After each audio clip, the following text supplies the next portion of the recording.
நம்ம நேற்று அம்புலியை பற்றி வீடியோ போட்டிருந்தோம். அதில் வந்த நிறைய கமெண்ட் ஒரு ஐடியா மென்ஷன் பண்ணி இவரை பற்றி பேசுங்க, இவரை பற்றி ரிவீல் பண்ணுங்க அப்படின்னு சொல்லி நிறைய கமெண்ட் வந்துருந்துச்சு. அது மட்டும் இல்லை, என்னோட டிஎம்க்கு நிறைய பேர் மெசேஜ் பண்ணியிருந்தாங்க. ஆக்சுவலாக இந்த ஒரு ஐடியா மென்ஷன் பண்ணி ப்ரோ இவரை ரிவீல் பண்ணுங்க ப்ரோ, இந்த உலகத்துக்கு இவரை காட்டுங்க. ஆக்சுவலாக ரியல் லைஃப்லே அம்புலியாக வாழ்ந்துக்கிட்டு இருக்காரு இப்போ வரைக்கும். அது மட்டும் இல்லை, இவரோட கதையை கேட்டிங்கன்னா பயந்து நடுங்கிருவீங்க. நானும் அந்த ஐடியா ஓப்பன் பண்ணி போய் பார்க்குறேன். பார்த்தா அந்த ஐடியில் ஒன்றும் பெருசாக இல்லை.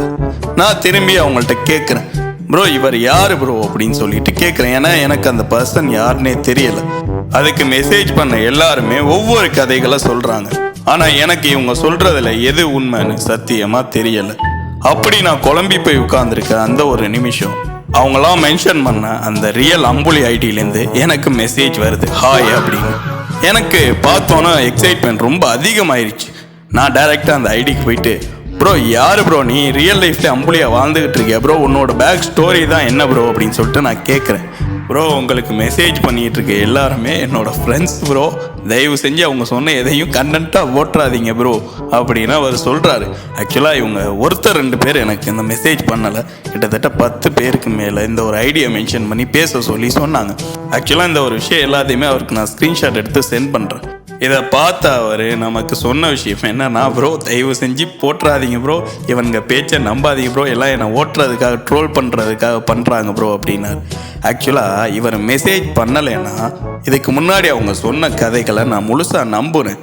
ஏன்னு கேட்டிங்கன்னா அவ்வளோ உண்மையாக அந்த அளவுக்கு நம்புகிற அளவுக்கு சொன்னாங்க. ஸோ மேபி இவர் மெசேஜ் பண்ணலைன்னா அவங்க சொன்ன விஷயம் இன்றைக்கி ஒரு கண்டென்ட்டாக வந்திருக்கும்.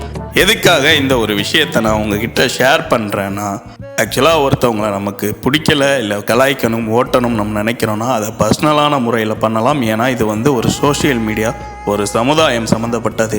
அந்த ஒரு தனிப்பட்ட நபர் ரொம்ப பாதிக்கப்படுவார். இந்த ஒரு விஷயத்தை மனசில் வச்சுக்கிட்டு இனிமேல் இந்த மாதிரி வேலைகளை தவிர்த்துக்கங்க. ஆக்சுவலாக இது எனக்கு ரொம்ப ஒரு ஃபன்னியான மொமெண்ட்டு. அதே சேம் டைம் இது ஒரு தனிநபர் சம்மந்தப்பட்ட விஷயம். ஸோ தயவு செஞ்சு இந்த மாதிரி விஷயம் இனிமேல் பண்ண வேணாம். தேங்க்யூ.